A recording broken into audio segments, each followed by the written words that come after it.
I also have realized that innovation and thinking about the future while you stand on the past they can't exist alone. Voices of Innovation invites big thinkers with bold ideas to talk about the influence of technology in today's society.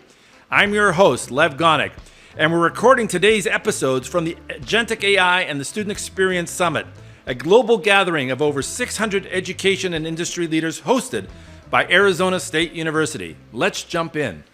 Welcome back. We're here for another episode of Voices of Innovation. I'm thrilled to invite my friend and colleague, Melissa Vito, to share a little bit about her experience. She wears in her title the words innovation. The formal title is Vice Provost, Academic Innovation at UT San Antonio. Let's start, Melissa, with kind of where you think the innovation piece happens inside the academic community. All right. Thanks, Lev. I appreciate being on this podcast and super excited to share a little bit. Honestly, I've always felt in any role that innovation was core. And to me, innovation is just thinking differently about whatever it is that you're doing. Mm-hmm. And so within the academic area, I'm in a role that was new, mm-hmm. and that actually came into being during the pandemic. And so I feel like I took over at a time where innovation was like front and center. Mm-hmm. How do you transfer all of your courses online? How do you do it in a way that's not wall-to-wall Zoom? How do we experiment? How can we try things? And so for me, innovation in the academic setting is really not that different than innovation in a startup, innovation in the rest of the world. If it's all right, let me just sort of take you to the AI moment and ask you, first describe at UTSA kind of how the community is actually coming together and some of the ways in which you are mobilizing, leveraging your office, your team, to help shape the conversation, to help shape the engagement at UTSA around AI, especially, if you don't mind, sort of talking about how you're orienting yourself to the students and the student experience at UTSA. Yeah, thanks, Lev. I love that question. I have to tell a tiny story.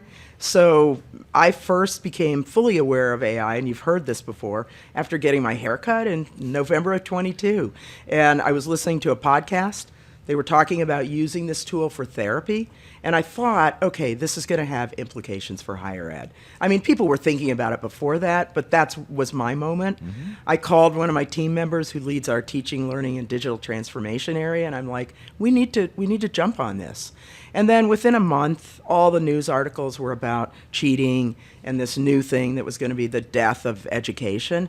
And so I immediately thought, let's take a different approach. Talked to the president, the provost said, are you guys good if we just jump into this?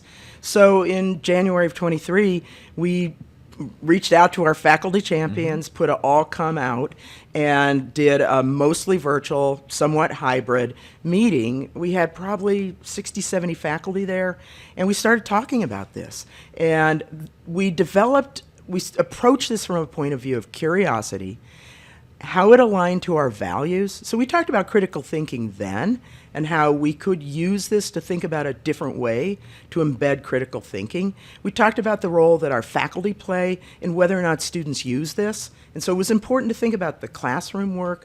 We talked about this being something that would enhance creativity, not replace creativity. And those became kind of enduring values. And UT San Antonio has a very strong, authentic sense of how we approach career learning.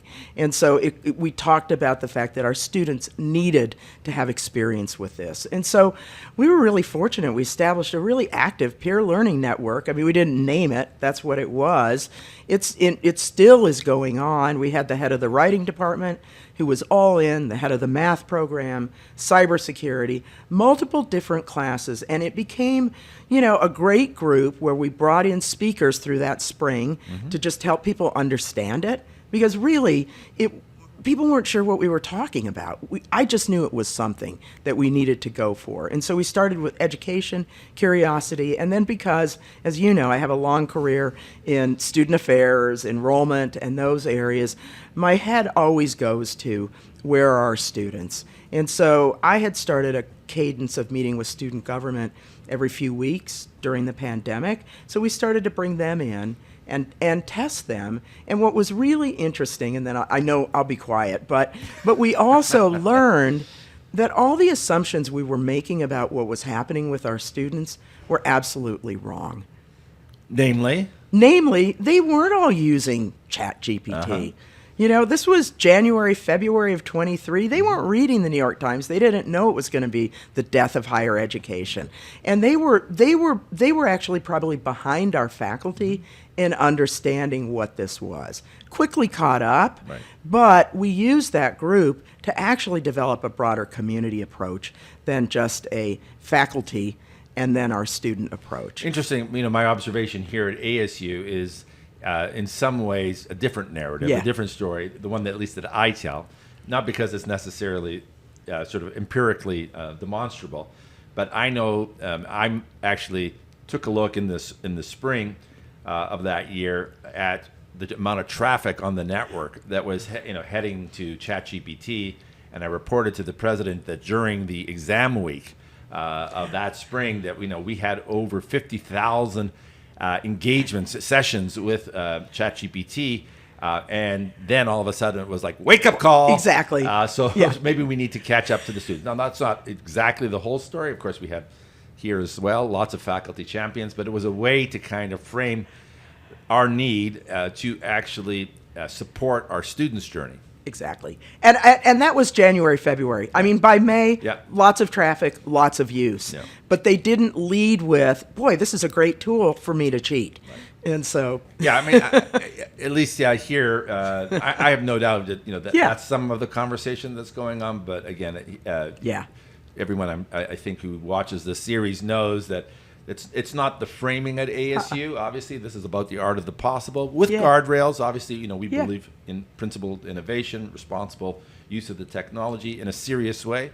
I did want to ask you, one of the things that we've been experimenting with as part of our innovation agenda in the context of doing it responsibly is we've engaged our faculty in setting up what we are calling essentially the ethical guardrails. Do you have something similar to that at UTSA? We do. We actually built. One thing that we did start with is we weren't going to do any new policies, and I had we're the leadership. same. We're the same. And I say that I led with that. Yeah. I mean, just proudly and confidently, no new policies, so everybody can kind of calm down. And so we've had some guidelines, faculty guidelines. Faculty have been involved in, students have been involved in. We refresh them frequently, and I would say over the past 6 months, it's been around ethical use has become the bigger issue. Sustainability also becomes a part of that conversation. How much use is necessary versus how much use is too much? What's the impact on the ultimate environment and other types of issues? And so we refresh and review every few months, which people weren't used to doing, but it's that fast-moving type of a process. And we also have 2 faculty now that serve as full-time academic innovation. They have a fellowship with our area, and so they're actually on lead to be looking at the things around ethics and integrity in use of this. That's great, and I love that model as well. I think it's well worth folks considering, again, not only the faculty champions, but those who come with ethics and other kinds of backgrounds to engage them purposefully in the exercise. Melissa, if it's all right, let me switch gears on you, but I think we'll be able to connect the dots on this one very easily. As a leader and an innovator, obviously at UTSA, you're also very much part of a national conversation on where this is all going in the bigger picture. You're very much part of the team that is shaping and curating conversations and activities around a project called the 100-Year Ed Tech Project. And you're also obviously a student of all of the ways in which technology innovation has evolved over time, 50 years looking backwards, 50 years looking forward. Can you just talk a little bit about the value or what you see the value to be of a project like the 100-Year Ed Tech Project? Thanks, Lev. I mean, I look at you because you were, that was part of your story. And I honestly, I felt so honored unexpectedly when I got an invitation to go to New Mexico in the summer of... Spring, right? Spring, yeah. And unfortunately, I was presenting in Ireland, and so I couldn't go. I would have been better off there because I broke my wrist in Ireland, but that was like provocative for me and started me thinking. It will connect to my Ireland story because that's where I ended up talking to several women who were leading institutions there who were embedding future literacy into their core curriculum. UNESCO 2018 kind of piece, not new, but newer to be used in an intentional way. And I also have realized that innovation and thinking about the future while you stand on the past they can't exist alone. And so I got really interested and missed New Mexico, went to Ireland, started thinking about what it means, both the ed tech experience and what that's done to transform so much of our lives and what that means for the future. And the 100-Year Ed Tech Project is awesome because it's crowdsourcing really imaginative scenarios grounded in reality around what we think might happen. And so it's astounding. But I have to say, what I also like to do is also think about where future literacy intersects and how we embed in our scenarios some of the core values around resilience and a resilient mindset, and how we prepare ourselves to be able to use the tools to transform and to think going forward. You know, one of the themes at this gathering has been the challenge, literally, apparently, in our brains to actually think around the corner. Exactly. Say a word about that, because short-sightedness is kind of one of the themes we've heard a lot at this gathering. Yeah. Reflect on the 100-Year Ed Tech Project and sort of, obviously, it's the challenge to think out 10, 25, 50 years. But share your own reflections on that. I'm almost speechless because thinking around the corner is just core to me. So I have a hard time trying to figure out why people can't. I mean, actually, when I consulted at one institution up in Northern California, when I left, they gave me a book that a woman had wrote called Seeing Around Corners, because it just is core. It's how you learn.